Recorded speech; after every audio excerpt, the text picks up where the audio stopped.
शादी हो गई, प्रेगनेंसी नहीं हो रही, हमल नहीं ठहर रहा, इवन के शादी को काफ़ी अरसा बीत चुका, औलाद जैसी नेमत से महरूम है। डॉक्टर्स को चेक भी करवा लिया, प्रेग्नेंट होने के लिए मेडिसिन भी खा ली, जगह जगह से इलाज भी करवा लिया, लेकिन फिर भी प्रेगनेंसी नहीं हो पा रही।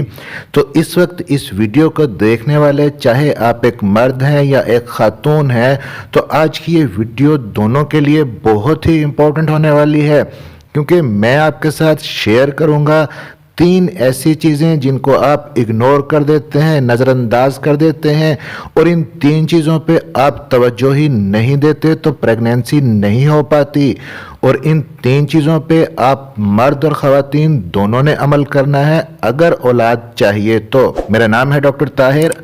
आगे बढ़ने से पहले चैनल को सब्सक्राइब ज़रूर कर लीजिएगा।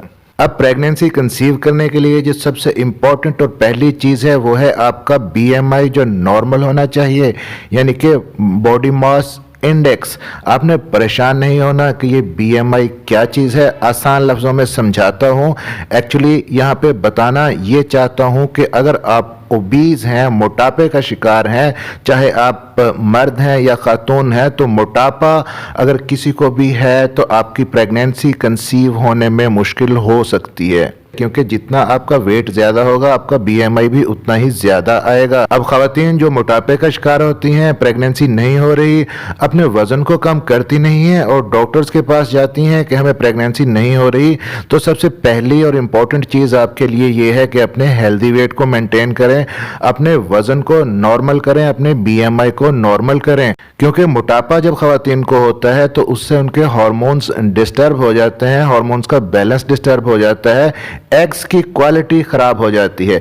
इसी तरह मर्दों में जब मोटापा होता है, ओबेसिटी होती है, ख़ासतौर पर अगर पेट पे और थाइस के एरिया में बहुत ज़्यादा चर्बी इकट्ठी है, तो मर्दों के अंदर वहाँ पे टेस्टिस का टेम्परेचर बढ़ा रहता है मोटापे की वजह से और फैट की वजह से, और बढ़ा हुआ टेस्टिस का टेम्परेचर स्पर्म की क्वालिटी को ख़राब कर देता है। बीएमआई कैसे आपने कैलकुलेट करना है और बीएमआई आपका कितना नॉर्मली होना चाहिए, ये चार्ट भी मैं आपके साथ शेयर कर रहा हूँ। 18.5 से लेके 24.9 नॉर्मल रेंज होनी चाहिए। अगर 24.9 से ज़्यादा है बीएमआई तो इट मीन्स कि आप मोटापे का शिकार हैं, और 18.5 से कम अगर है तो आप अंडरवेट हैं, उसको भी कंट्रोल करना चाहिए।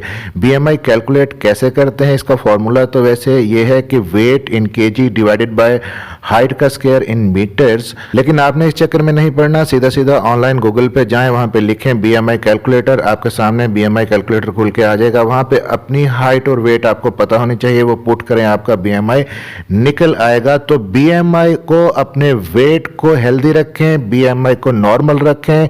इसके लिए चाहे आपको कुछ भी करना पड़े, एक्सरसाइज करें, योगा करें, वॉक करें। इसके लिए आप एक्सरसाइज कर सकते हैं, योगा कर सकते हैं, वॉक कर सकते हैं, मीठा छोड़ सकते हैं, केक, पेस्ट्री, मिठाइयाँ छोड़ सकते हैं, फास्ट फूड छोड़ दें, कोल्ड ड्रिंक्स छोड़ दें, कुछ भी करें, आपने अपना हेल्दी वेट मेंटेन रखना है, अपना बीएमआई नॉर्मल रखना है अगर आप प्रेगनेंसी कंसीव करना चाहते हैं।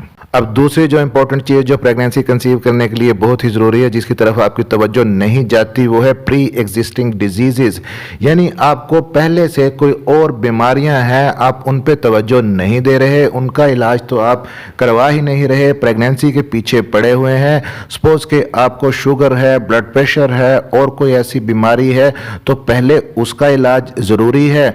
अब फीमेल्स के अंदर ख़ास तौर पर थायराइड को इवेल्युएट करवाना बहुत ही ज़रूरी होता है। इसके लिए T3, T4, TSH और थायराइड स्कैन करवाया जाता है, क्योंकि ये हार्मोनल इम्बैलेंस आपके अंदर पैदा करता है, और जब हार्मोनल इम्बैलेंस होता है तो प्रेगनेंसी कंसीव करने में मुश्किल होती है। इसी तरह जो ख़वातीन शुगर की मरीज़ा हैं, उनको प्रेगनेंसी कंसीव करने से पहले या प्लान करने से पहले अपनी शुगर को लाजमी कंट्रोल करना चाहिए।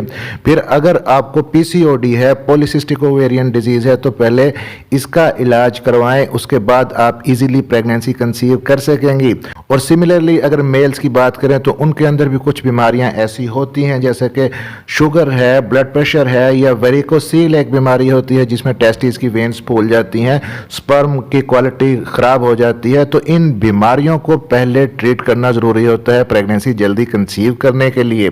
और फिर जब आप प्रेगनेंसी प्लान कर रहे हैं कंसीव करने के लिए, तो उस वक्त इन्हीं बीमारियों से मुताल्लिक अगर आप कोई मेडिसिन खा रहे हैं तो उन मेडिसिन को भी डॉक्टर के साथ मशवरा करके इवेलुएट करना ज़रूरी होता है, क्योंकि कुछ मेडिसिन ऐसी होती हैं जैसा कि कुछ शुगर की दवाइयाँ हैं, ब्लड प्रेशर की दवाइयाँ हैं, कुछ एंटी डिप्रेसेंट मेडिसिन ऐसी होती हैं जो आपके एग्स की और आपके स्पर्म्स की क्वालिटी को ख़राब कर देती हैं। तो इसलिए उन दवाइयों को भी रीशेड्यूल करवाएं अपने डॉक्टर से।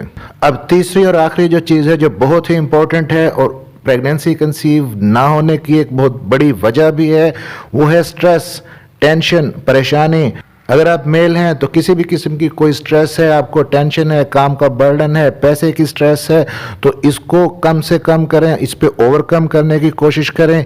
इसी तरह जो फीमेल्स हैं उनको स्ट्रेस की वजह से हार्मोन्स उनके डिस्टर्ब हो जाते हैं, जॉब्स की स्ट्रेस हो सकती है, उनको घर की स्ट्रेस हो सकती है, इवन के प्रेगनेंसी ना होने की स्ट्रेस ले लेती हैं खवातीन। तो स्ट्रेस को अपने जहन से निकालिए, मोटापे को कम कीजिए, पहले से मौजूद बीमारियों का इलाज कीजिए, तो फिर देखिएगा कि कितनी जल्दी आप प्रेगनेंसी कंसीव कर लेंगे। चैनल से जुड़े रहने के लिए चैनल को सब्सक्राइब जरूर कर लीजिएगा और बेल नोटिफिकेशन ऑन कर लीजिएगा ताकि डॉक्टर हेल्पिंग हेल्थ की नई आने वाली वीडियो आप तक पहुंच सके। मिलते हैं अगली किसी वीडियो में, तब तक के लिए अपना ख्याल रखिएगा।